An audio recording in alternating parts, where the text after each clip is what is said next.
I'm Elvira Guzman. I'm an author, speaker, publicist, and talk show host. I've owned a publicity company for 10 years after starting my career working for Steve Harvey as a radio and television producer. I've worked on TV and films with celebrities like Halle Berry, Forrest Whitaker, Terrence J, Amber Rose, Mike Epps.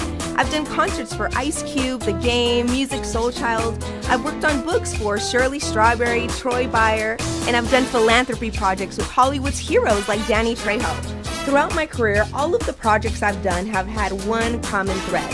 They all help people find their way.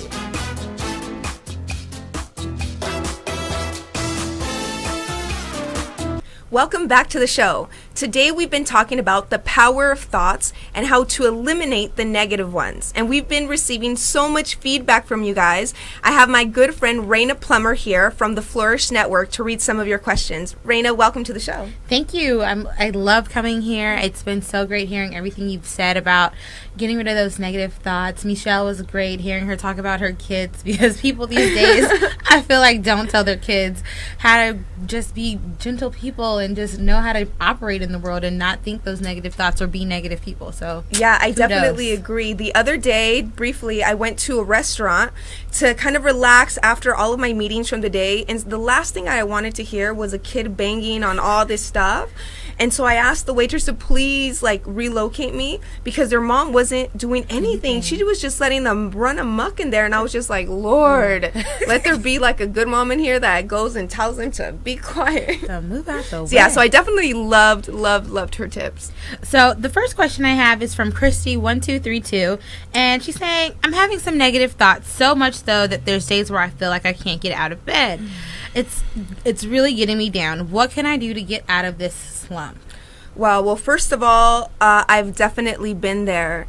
There have been days where I feel so bad and down that I can't get out of bed either. And the first thing that I do is I get my phone, which is always at an arm reach away, and I put on my favorite song. So that way I could start to get that energy to get out of bed. And as soon as I get out of bed, I make sure that I put on my hiking clothes and I go straight to the mountains. Because something about being in nature makes you feel how small your problem is, and you start to admire everything that God created. And also I pray when it gets really bad, and that always seems to help me get back to where I'm supposed to be. And also remember, Christy, that no matter what problem you may think you have, it's never big enough to stop you from doing your purpose in life. So just remember that. Never let those thoughts win. That's such great advice. It's sometimes hard to just feel like, how can I get out of bed? How can I get out of this? But prayer always seems to work for me, just taking a second to calm out.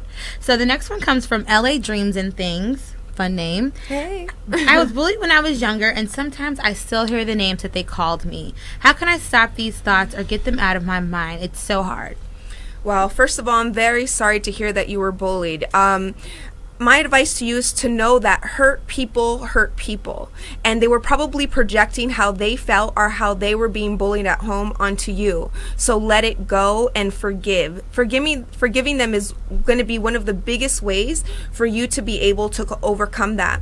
And lastly, just know that whatever they said doesn't matter. Always remember, what other people think of you is not your concern. So just let it go. Great. We got one last one. It's from Susie Q212.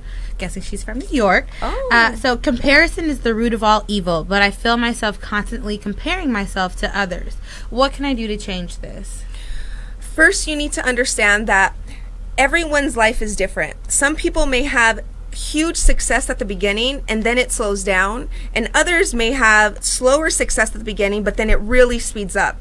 You can't focus on anybody else's journey, or you can't focus on anybody else's lane but your own, because what you're going to do is you're going to slow yourself down, and you can never do that. Once again, just run your race as fast as you can. Don't look to your left or right or behind you. Just keep moving forward. Great.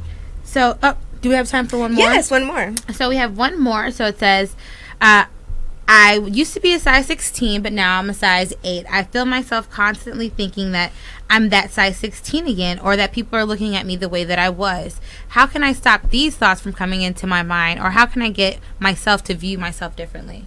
Wow. Once again, I could totally relate to this. When I was younger, I was bigger, and it doesn't matter how small I am now, I still have the same thoughts I had when I was 180 pounds. Of I'm fat, why'd you eat that? You're such a pig, or blah, blah, blah, blah, blah, that we all have. First of all, what I do is I immediately think, my size has nothing to do with how God loves me or my purpose. That just happens to be what I look like. And if you really do want to make a change like you have, then you've obviously already taken a lot of the steps, and now you just have to work on the mental part. So like I mentioned in segment 1, write down all of the negative thoughts that you have that keep coming, and then debunk them. And every time you have an I'm fat thought, think I'm beautiful inside and out. I'm God's creation. God doesn't make any mistakes, and God makes everything perfect. And I hope you feel better. Great. That's all the questions we have for today. Awesome. Well, thank you so much for coming. Thank you for having me again. I'm so glad we had a chance to talk, because these were some great questions. Awesome. Thank you so much. Thank you. So this is the end of our English segment. But before we go, I want to thank our sponsors. I would like to thank Minister Deborah Smith Simpkins. Find information on her best-selling books. They're really good at deborahsimkins.com. I'd like to thank Wellness Suites. If you guys are having a lot of stress, or if your allergies are acting up, make sure to go and make an appointment with Dr. Ray and go to wellnesssuites.com. And I'd like to thank my company, LVGPR. And if you guys need any publicity or branding or consulting, make sure to contact us. Our website's lvgpr.com. And if you want to be a sponsor, email us at the Elvira Guzman Show at gmail. So like I said, that's all the time we have. I really hope that you guys learned a little bit about today's show. And the next time you guys have those negative thoughts, you know how to control them, and you know how to start to eliminate them. All right, so I hope you guys have a great day. And if you know Spanish, stay tuned, because up next I have Yanitzia Munoz here, and she was just on the cover of Maxim, and she's a Sports Illustrated model, and she's a TV and radio host. You will not want to miss her interview. We'll be right back after these messages.